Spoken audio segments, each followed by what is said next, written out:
gente querida, gente do meu coração, Paulo Emílio aqui com você em mais um TPM Podcast. O TPM Podcast tem a parceria com vários queridos amigos que mensalmente têm ajudado o podcast, têm ajudado o TPM Podcast. O meu muito obrigado a todos eles. São pessoas especiais, pessoas com visão de investimento, visão de uma evangelização mais atualizada, mais contemporânea, e eu agradeço muito a Deus pelas vidas dessas pessoas. E o TPM Podcast, nessa nova temporada, nós estamos conversando sobre a pós-modernidade, os desafios da pós-modernidade. E hoje, aqui em nosso TPM Podcast, Teologia Prática e Mentoria pelo YouTube, nós vamos receber uma pessoa especial, que vem de muito longe, lá da Bahia, é o nosso querido Afa Neto. E a temática de hoje é a teologia musical ou a música cristã diante dos desafios da pós-modernidade. Então, prepare aí, porque vai ser muito conteúdo bom. E eu estou aqui com o meu querido Netão, meu velho. Muito obrigado pela sua presença conosco. Fale aí um pouco sobre você. Não é a primeira vez que você vem, eu acho que já é a terceira, correto? Terceira vez, isso mesmo. Beleza. Fala aí, Netão, um pouco sobre você. Olá, minha gente, tudo bom? Paulo, mais uma vez, estamos aqui juntos. Bom, né? Terceira vez, como você bem lembrou, aqui no TPM Podcast. Uma alegria a gente poder compartilhar desses momentos aqui de bate-papo, de criação de conteúdo, né? Para a gente pensar a fé em suas várias dimensões aí, tá bom? Eu sou Afa Neto, sou pastor presbiteriano aqui em Salvador, Igreja Presbiteriana da Aliança. Sou psicanalista também e sou músico, compositor, né? Então a gente tem um trabalho aí. Se você tiver interesse, você pode procurar nas plataformas de streaming, todas as plataformas, aqui for do seu uso, você vai ver um pouco. Eu diria que um pouquinho do trabalho, ainda nunca subi tudo, talvez nunca suba, fica sempre aquelas coisas que você guarda para você aí. Mas você vai encontrar um bom conteúdo aí de Afa Neto nas plataformas de streaming para você conhecer um pouco do nosso trabalho. E é uma alegria a gente poder conversar, compartilhar um pouco tanto da nossa experiência musical, teológica, né, fazendo esse diálogo aí com essa época que a gente vive, né, também chamada de pós-modernidade. Beleza, Netão? Por sinal, cara, suas músicas muito lindas, músicas maravilhosas, músicas que conversam com a cultura. Eu acho isso muito legal. E quem está nos assistindo aí, entra aí nas plataformas, você vai ter acesso a música de qualidade e música brasileira. Música brasileira, estilo musical bem nordestino, muito legal, coisa muito linda. Netão, quanto tempo de 33 anos, né? A idade de Jesus. Rapaz, 33 anos. 33 anos. Mas já pensou? 33 anos.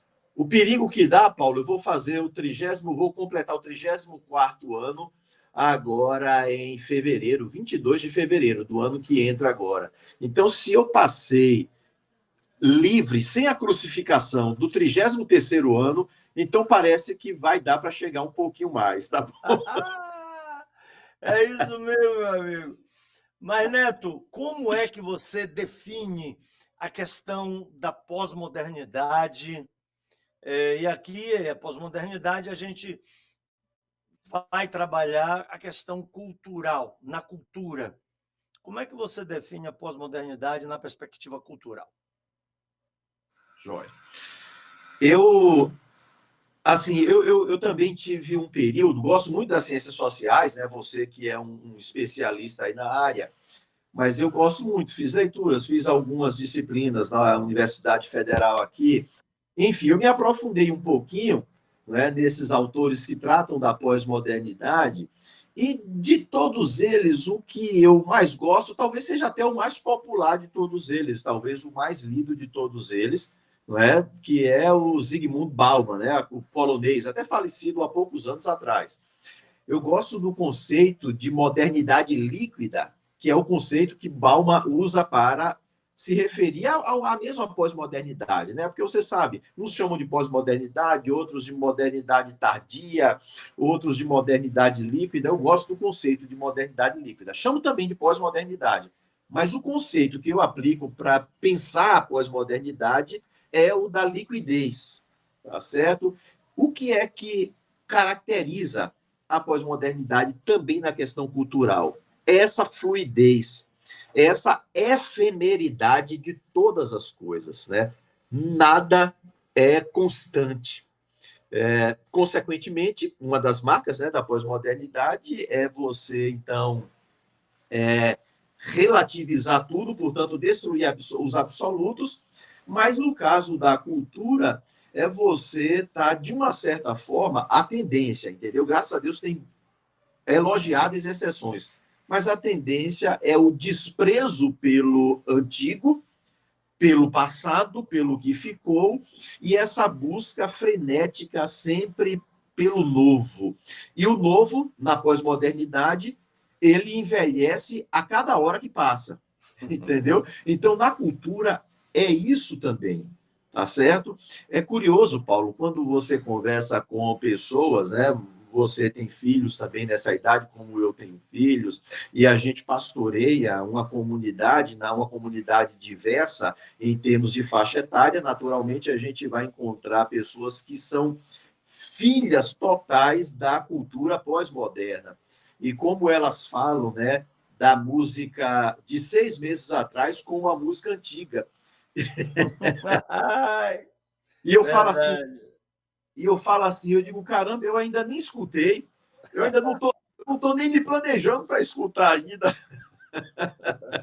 Mas eu acho que o que marca é essa efemeridade, essa coisa passageira mesmo, na cultura e em todas as áreas, mas a nossa área aqui também, principalmente na cultura. Esse desprezo pelo antigo e essa celebração do novo que fica velho a cada instante.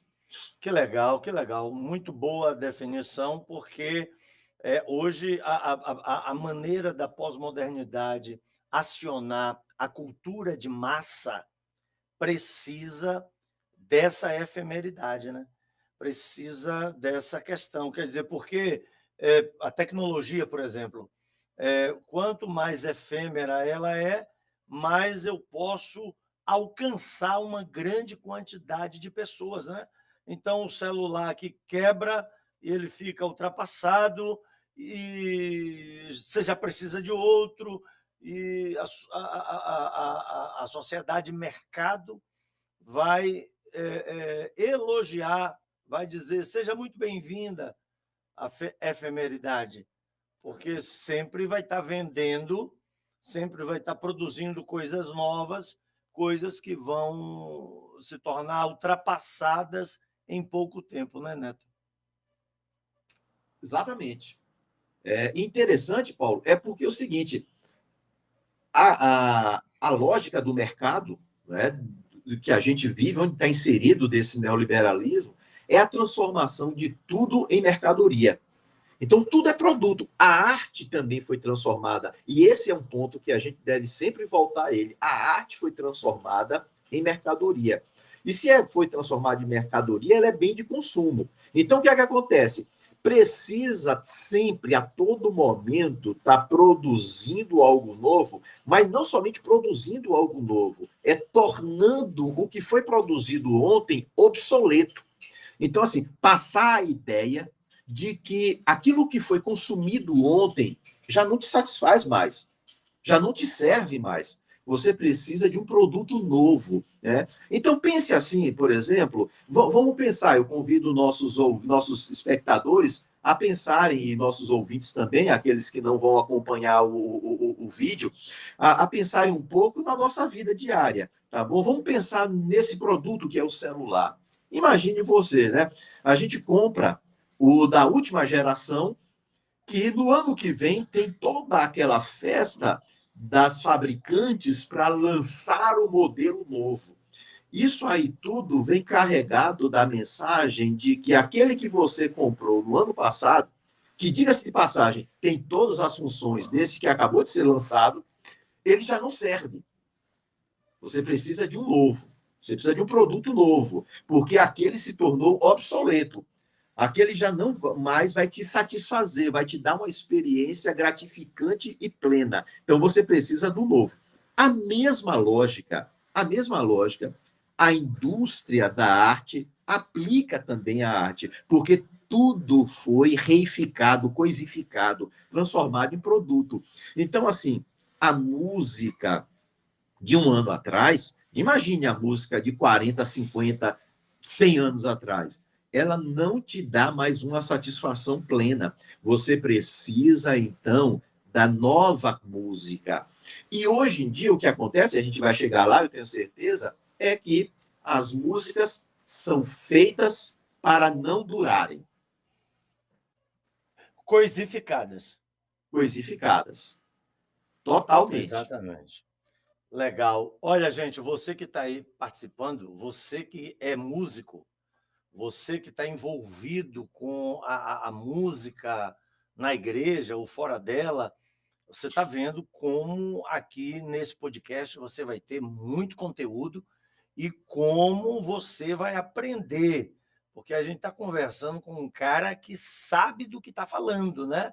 É um teólogo presbiteriano, mas um músico de mão cheia que tem produzido várias obras-primas na área da música. Netão, fala para mim aí quais as consequências na vida da pessoa pós-moderna ao beber dessa efemeridade musical. Quais as consequências? Como é que a pessoa fica, a própria sociedade, né? Mas como é que o indivíduo fica? Quais as consequências para a vida dele quando ele bebe dessa efemeridade pós-moderna na área da música? Paulo, tem várias consequências. Por exemplo, na área da música, como a gente estava dizendo, vai surgir, né, aquela, vamos dizer assim, aquela insaciabilidade, aquela sede jamais satisfeita de novidade, tá certo? Então, ela vai buscar de forma frenética preencher esse vazio, essa necessidade, e aqui a gente está falando, gente, que é uma coisa, um traço interessante da sociedade de mercado na pós-modernidade, das chamadas necessidades criadas.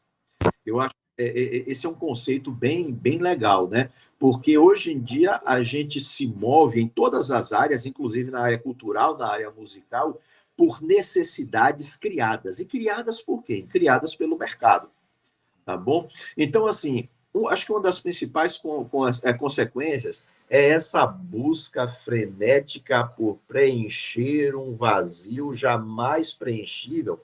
Por quê? Porque a gente, na verdade, foi formatado para essa busca do novo a cada instante. Isso aí dá para a gente não só uma inquietação, como vai reverberar em outras dimensões da nossa vida, que aí a gente está assistindo isso aos montes, que é a deterioração também da saúde mental. Incrível, né? Pode não parecer, mas também esse estilo da pós-modernidade, via música, via arte, também ajuda a incrementar essa deterioração da nossa saúde mental também, porque essa busca frenética pelo novo, para preencher aquele vazio que ontem a gente achava estava preenchido, mas que hoje a gente descobre que ele não foi preenchido e a gente vai buscar sempre a coisa do momento, e isso aí vai também gerar um vazio existencial, e não somente um vazio de entretenimento, tá bom? Porque a gente precisa entender o seguinte, na prática, não tem como compartimentalizar a vida. A gente usa critérios de compartimentalização para efeito pedagógico, para efeito didático, explicativo das coisas. Mas, na prática, eu não vou separar a minha vida de consumidor de arte com a minha vida de consumidor de eletrônicos, com a minha vida dentro da minha família, das minhas relações interpessoais. Isso a gente não tem como compartimentalizar. Uma coisa vaza para outra automaticamente. Então, a gente está falando aqui de, por exemplo, de situações em cadeia, tá certo? Porque a nossa vida está assim, encadeada, a nossa existência está assim, conectada, né? Para usar a linguagem até da moda, está conectada. Então, essa liquidez da pós-modernidade, aplicada também à arte, é um fator que colabora com a deterioração também da nossa saúde mental, tá bom? Então, eu acho que essa é uma das consequências que mais me chamam a atenção e com a qual eu mais me deparo, tanto no exercício do sacerdote quanto na clínica também. Ótimo, que legal. As consequências, legal no sentido do entendimento, mas é triste no sentido da realidade, né? Uhum. Na realidade, isso daí é um problema que atinge principalmente os pré-adolescentes e adolescentes, né, Neto? Exatamente. Os pré-adolescentes, os adolescentes, eles estão ficando doentes por causa dessa busca incessante desse preenchimento, e a música entra na vida deles e daqui a pouco não serve mais e precisa de outra. E o estilo, Neto? O estilo musical dessa música pós-moderna que entra nas mentes dos adolescentes, principalmente, né, adolescentes e jovens dos dias de hoje. Pois é, vamos afunilando para nosso, né, não sei se já é o momento da gente afunilar para a música cristã, vamos dizer assim, para a gente Sim, começar. pode ser. Se você quiser, fique à vontade. Aqui, porque a gente quer chegar justamente em como a igreja pode entender isso e tentar trazer algum tipo de solução. Não sei se tem também alguma solução para essa situação dessa loucura existencial que a pós-modernidade traz, né?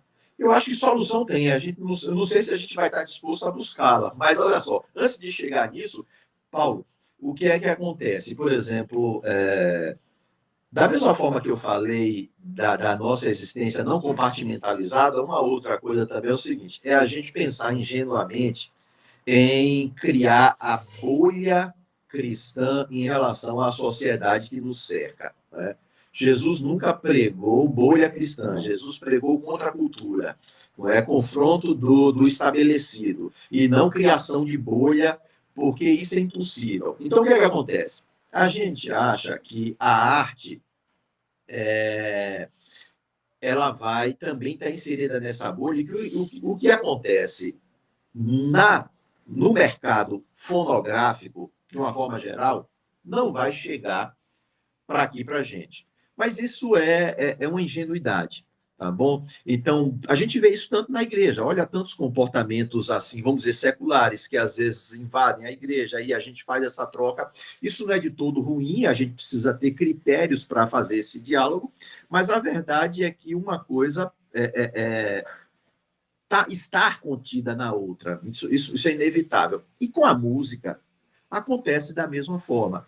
Há uma tendência por seguir a moda, tá bom? Musical. E a gente pode falar de bons anos para cá que a música cristã ela então foi muito marcada pelo modismo da indústria fonográfica, né? E com essa influência do mercado fonográfico, né, que busca sempre essa música mais fácil, né, mais digerível, até desembocar, a gente vai chegar lá daqui a pouco, nessa coisa irrefletida, que é a característica musical de hoje, mas ela começou assim, essa música de fácil assimilação, que as pessoas não precisam, então, de refletir, poxa, o que é que esse compositor está querendo falar com isso? Não é?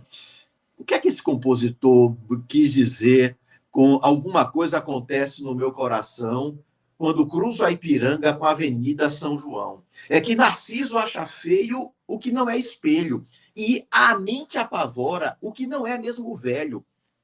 Não é? Então, assim, pô, que trabalheira, né? Danada. Pensar nisso, né, Neto? Exatamente. O que é que esse infeliz estava querendo dizer com isso? Então, a gente vai para a coisa mais simples, né? Abaixa aqui e bota a mão aqui, bota a mão ali, faz isso, faz aquilo. E esse tipo de irreflexão entrou também na música cristã. Uhum. E Só foi um, sempre... só um parênteses, Neto. Pode Só um falar. parênteses aí que eu achei ótima a ilustração. As músicas de Sérgio Pimenta, por exemplo, João Alexandre, da época moderna. Você fez aí um paralelo com a música de Caetano Veloso, que é uma música moderna. Uhum. Na época da pós-modernidade, na igreja acontece a mesma coisa. Essas músicas da modernidade, só para citar esses dois autores, né? Elas que pedem para você pensar no que eles estão falando, hoje em dia, no ambiente eclesiástico, estão banidas. Elas não têm mais sucesso. Exatamente. É isso. E esse é um processo, Paulo, que não acontece da noite para o dia. Eu costumo dizer, há um degradê nisso aí até a gente chegar onde a gente está. Aí sabe o que é mais triste de tudo, Paulo? Que a gente fala o seguinte: chegamos no fundo do poço. Não, a gente já pensou nesse fundo do poço há 5 anos atrás, há 10 anos atrás, e esse poço não tem fundo. Mas olha o que é, olha como é que acontece, né?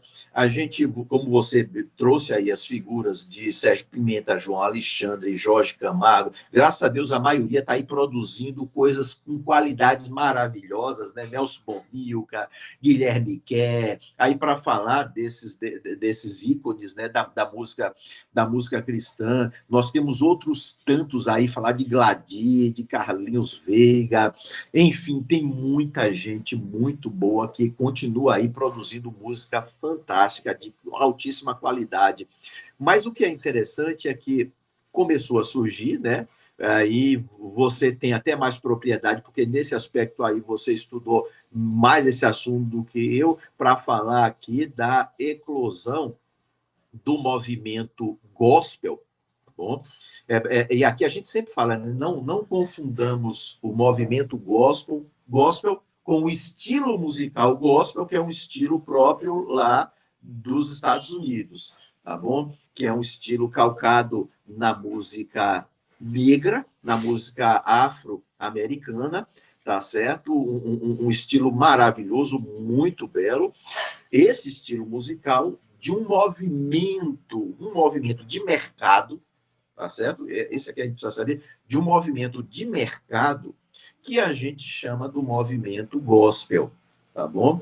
Que é um movimento que veio para mudar a estética da música, então dar uma cara à música cristã, e essa cara é uma cara vamos dizer assim, de uma rítmica que seja apelativa à emoção, né? Ritmos que apelam muito à emoção e que também de letras extremamente fáceis, que precisam ser assimiladas, para ser assimiladas assim, quase que irrefletidamente e repetitivas, tá certo? Então, esse processo aí que teve um boom e ganhou uma repercussão estratosférica com o pessoal lá da Hillsong, não é? O famoso que a gente conhece hoje como worship, não é? O worship. Então, isso aí veio para mudar a cara da música. Mas antes do worship, presta atenção, olha que coisa interessante, né? Se a gente for olhar a música cristã no Brasil, entre essas pessoas que nós falamos, que faziam, e essas pessoas ainda fazem, o que eu chamo de música popular brasileira, porque está no mesmo nível do que a gente tem de melhor da música popular brasileira. Tá certo? O João Alexandre, Jorge Camargo, Nelson Bombil, Gladys Cabral, Carlinhos Veiga, enfim, esse pessoal está no mesmo nível do que há de melhor na música popular brasileira. Então, esse pessoal que faz música popular brasileira, mas com temática cristã, esse pessoal depois foi sucedido pelos movimentos de comunidades. Tá bom? Ainda não era o worship. Ainda não era o worship. De comunidade, certo? Que aí vem Ademar de Campos, Azaf Borba, o pessoal Tabernáculo de Davi, enfim, só para lembrar alguns, né, que já era uma música um pouco mais assimilável, mas com uma qualidade boa também. Uma boa qualidade. Mas já era uma música um pouco mais fácil, né, mais degustável, assim, vamos dizer assim, sem muita dificuldade para você assimilar. Aí o seguinte, depois disso, aí entra o worship.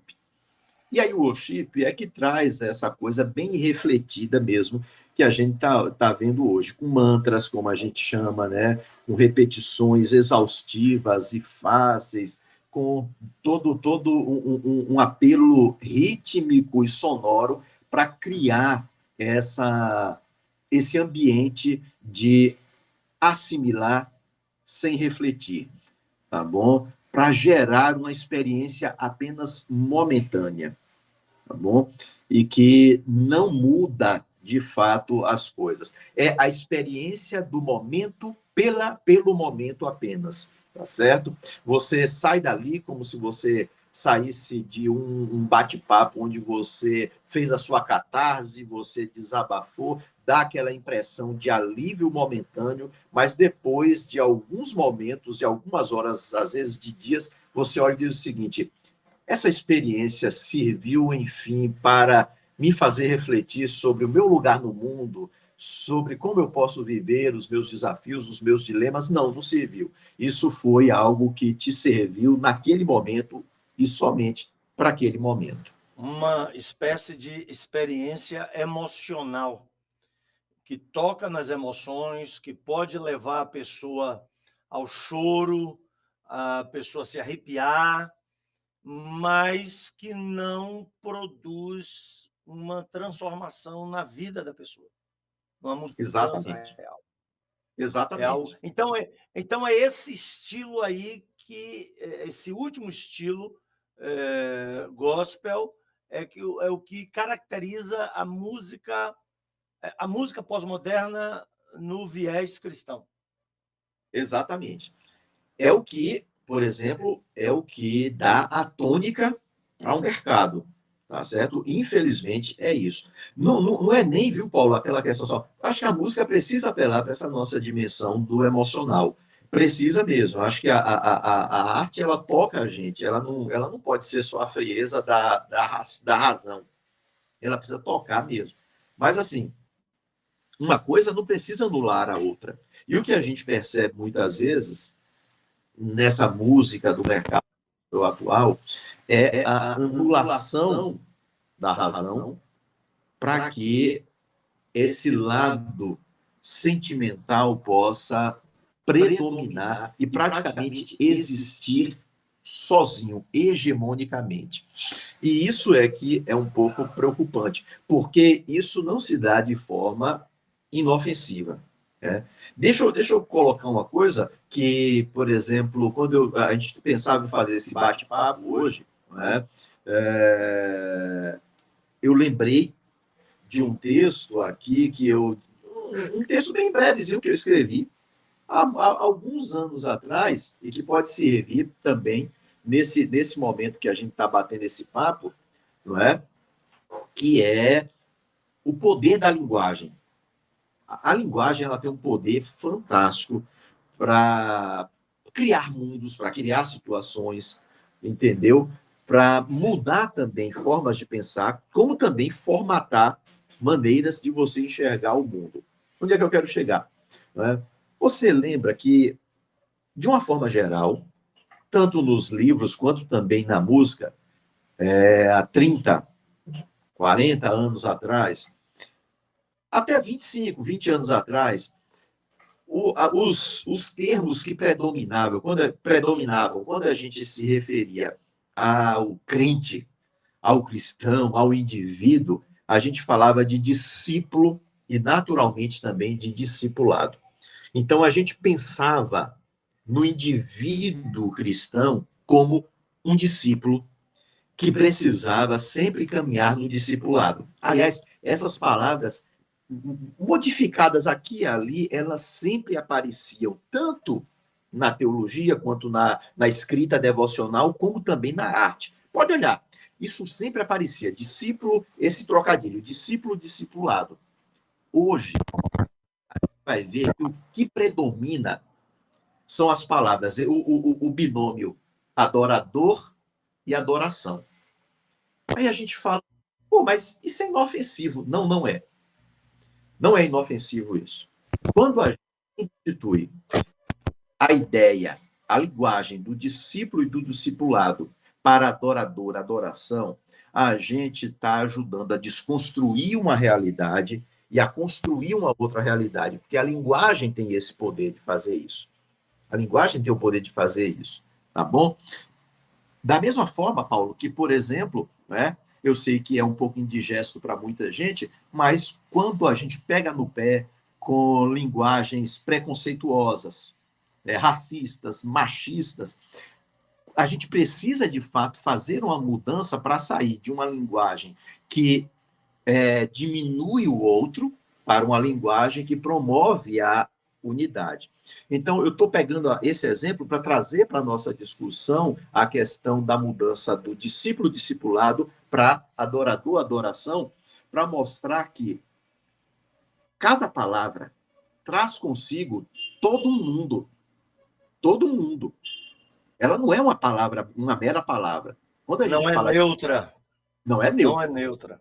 Quando a gente fala de discípulo, Paulo, a gente está falando de alguém que se pauta por um mestre. Quando a gente fala de discipulado, a gente está falando dessa caminhada de aprendizado da vida, que inclui sacrifícios, que inclui adversidades. E no caso do nosso mestre, nós somos discípulos de Jesus. Imitar Jesus significa trilhar o caminho, muitas vezes, de agruras que Jesus trilhou. Não é? O caminho da cruz, o caminho do sofrimento, tá bom? O caminho, muitas vezes, da renúncia, o caminho da gente amar indiscriminadamente. Enfim, tem todo mundo que vem com a palavra, com o binômio discípulo, discipulado. Mas adorador, adoração, elas trazem para a gente a ideia de fruição, de contemplação, tá bom? Desencarna, sai da horizontalidade e faz com que nós nos preocupemos apenas com a relação vertical, entendeu? E aí anula todas essas coisas. A gente vai trabalhar com a gente se sentir bem diante de Deus, a gente vai trabalhar com a ideia de que a gente conseguiu se conectar com a divindade, a gente vai trabalhar sempre com essas ideias desencarnadas, desencarnadas. E quer algo melhor para a gente esquecer do mundo à nossa volta do que fechar os olhos, ser estimulados por palavras ou frases curtas, repetidas exaustivamente, num ambiente de baixa luz e com uma sonoridade que nos leve a mergulhar nessa nossa relação verticalizada e esquecer-se completamente do mundo à nossa volta, é isso que eu quero dizer. palavra, para usar um chavão que eu e você, a gente lutou muito contra isso lá atrás, porque era em outra área, né? Palavras têm poder, mas não é o poder místico, é o poder de formatar mundos. E às vezes a gente formata o mundo para o bem, mas infelizmente, às vezes, a palavra, a linguagem tem um poder de formatar o mundo para o mal. Exatamente, é muito legal isso que você estava falando, porque a gente estava batendo um papo aqui no podcast com o Ricardo Quadros Gouveia, e ele estava falando que um dos aspectos da pós-modernidade é essa modificação na linguagem, né? A linguagem que é mais importante você comunicar do que você falar corretamente as coisas. Como a linguagem na pós-modernidade foi afetada, né? Essa revolução linguística que há hoje. Então, você tem letras curtas nas músicas, chamadas música gospel, né? Worship, que são repetidas exaustivamente para levar a pessoa a um êxtase repetitivo, emotivo, e a partir daí se tem a ideia de que Deus está presente, né? Há um mover de Deus naquele momento. E aí as músicas comunitárias que levam você a pensar, como você colocou aí, na questão do discipulado, na questão da missão do discípulo no mundo, elas vão sendo abandonadas e a musicalidade da igreja vai ficando cada vez mais individualista. Né? O que importa é que eu cante algo que me faça bem e que não pense na comunidade que está me assistindo. É a ideia, Paulo, de que para você ver e experimentar a Deus, você precisa olhar para dentro de si apenas. Essa é apenas uma verdade. Deus pode ser encontrado também no nosso interior e fechando os olhos para você imaginar uma realidade transcendente. E a gente se esquece de que ver a Deus, a gente pode ver também no outro, né? Isso é uma coisa muito importante mesmo, tá certo? É aprender a enxergar Deus no outro. Essas músicas que a gente fala um pouco mais lá de trás, que predominavam nos louvores das nossas igrejas, tá bom? Elas continuam sendo feitas, mas hoje em dia o que predomina é uma outra coisa. Mas eu digo o seguinte, essas músicas que predominavam nos louvores das nossas igrejas nos estimulavam a enxergar Deus na comunidade, a enxergar Deus no outro, no abraço, no acolhimento, na ajuda que a gente prestava, no ombro que a gente oferecia para outra pessoa. Então, tinha toda uma dinâmica que nos levava a experimentar Deus também olhando ao nosso redor. E isso tudo também nos desafiando missiologicamente, né? A gente era desafiado em busca do próximo. É claro, tudo comporta críticas, né? Aquela ideia da alma perdida e tudo, a gente pode também criticar a desencarnação também do nosso evangelismo, mas, assim, de uma forma geral, a gente era estimulado a perceber Deus na circunstância ao nosso redor. Hoje, a gente só pode experimentar Deus se abstendo dessas coisas à nossa volta. Isso nos torna insensíveis para a dor do outro. O outro que está ao nosso redor. Então, isso tudo também tem a ver com a música, porque hoje a música é o carro-chefe. Né? Você pode perceber, com exceção de algumas igrejas chamadas históricas, que vivem uma crise de frequência muito grande na sua imensa maioria, tá bom? Hoje o culto Se você entrar numa das muitas igrejas cristãs que você escolher entrar, você provavelmente vai ver um culto que é ele todo pensado para a questão musical. Inclusive, até na hora da própria pregação, que é de autoajuda, a gente vai ter fundo musical. Os próprios músicos são instruídos a dar ênfases na hora que o pregador também levanta a sua voz. É uma coisa muito bem coordenada. Nós somos amadores, Paulo, diante desse mundo que está aí. Ô, Neto, e para a gente finalizar, qual é a proposta, Neto? Como é que a gente pode ter uma musicalidade cristã saudável em meio a essas loucuras da pós-modernidade? Então, eu vou falar do lugar, tanto do músico, e eu, apesar de produzir músicas que não são muito cantadas na congregação, mas eu sou do louvor da minha igreja. Eu participo, eu dirijo o louvor, eu toco para pessoas que dirigem, então eu estou inserido no louvor. Então, vou falar desse lugar do ministro de louvor, para usar essa expressão, vou falar a partir do lugar do pastor também, e do artista, tá bom? Mas como eu quero falar para dentro da igreja, eu vou dizer o seguinte, quanto ao artista, que é mais fácil, tá bom? Se você é um músico, amplie o seu universo musical. Outra coisa, o que eu percebo é o seguinte, hoje em dia, tem toda uma rapaziada que aprendeu um pouco de instrumento e que acha que já sabe tudo. Gente, humildade é fundamental em tudo. Olha só, a gente vai ser sempre aprendiz. Sempre aprendiz. A gente vai ser sempre discípulo, tá bom? Volte a usar essa questão do discípulo. A gente vai ser sempre discípulo. Então, assim, ó, conheçam muita coisa que foi feita antes, muita coisa que está fora do mercado alternativo hoje. Conheça, tá certo? E vá aprendendo com essas coisas. Isso para o artista. Tem muita arte cristã feita aí, muito bela, que você precisa redescobrir, e tem esse mesmo pessoal que fez lá antigamente, que continua fazendo. Então, busca esse pessoal. Hoje, com as plataformas de streaming, nossa, isso aí está muito fácil, tá bom? Agora, pensando na música dentro da igreja, a música que a gente vai lidar com a comunidade. Eu vou dar até conselhos que talvez os meus colegas artistas, assim, que também militam nesse movimento ante esse mercado, pode até torcer um pouquinho o nariz, mas eu vou ser muito pragmático nisso, tá bom?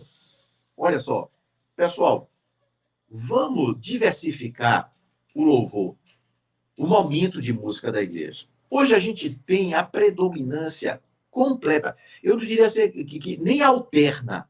Quando se alterna, é porque chega o pastorzão lá, se for de uma igreja histórica, e diz o seguinte, tem que tocar tantos hinos na liturgia.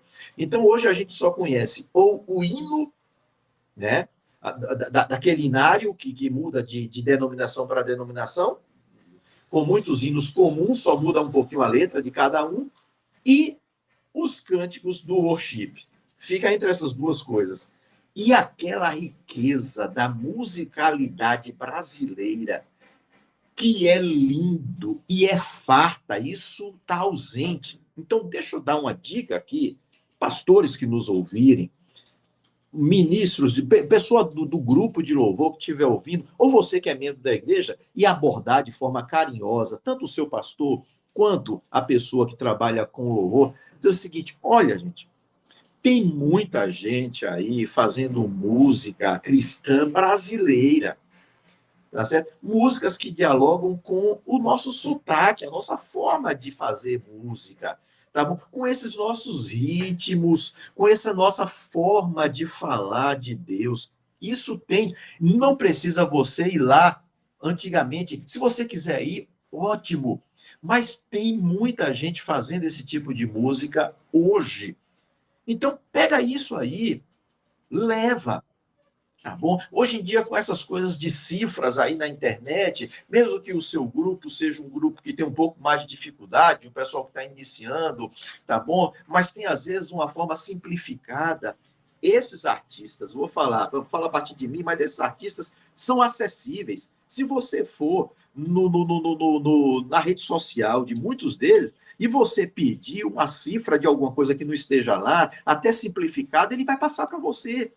tá bom? E você vai poder trabalhar essas músicas. Mas diversifique, diversifique. Eu falo isso. Eu não quero chegar aqui e levantar a bandeira anti a música que está sendo tocada aí. Não, tem muita coisa boa também acontecendo aí, viu? Tem muita coisa boa. Mas eu estou falando para você o seguinte: diversifique para você enriquecer a música da sua igreja, dialogar com a cultura que a gente vive, que é a nossa, e adorar a Deus, promover a glória de Deus. Que legal, cara. E isso aí é o que você... É o que eu faço. Isso. É o que eu faço. Que legal. Que é legal. o que eu faço. Atenção aí, músicos que estão assistindo esse podcast. Vocês receberam uma dica agora preciosa para a musicalidade cristã que confronta a perspectiva pós-moderna gospel. Valeu? Netão, meu querido, ó, grande beijo no seu coração. Que alegria receber você aqui. Valeu? Beijão também para você, Paulo, para os nossos espectadores aí. Deus abençoe todos vocês. Foi um prazer mais uma vez estar aqui. Valeu, amigão. Grande abraço. Beijão indiano aí nos meninos, viu? Tá, joia? Dene também aí e nos seus aí também. Dene torceu contra o Mengão. Saiu chateada. Não acredito nisso, rapaz. Não dá para torcer pelo Mengão, não dá. Você também torceu pelo Mengão, que eu sei. Com certeza, pode ter certeza disso. Torci, com certeza. Receber críticas sérias. Beijão, velhão. Outro, muito obrigado, viu? Tchau. Obrigado, às ordens.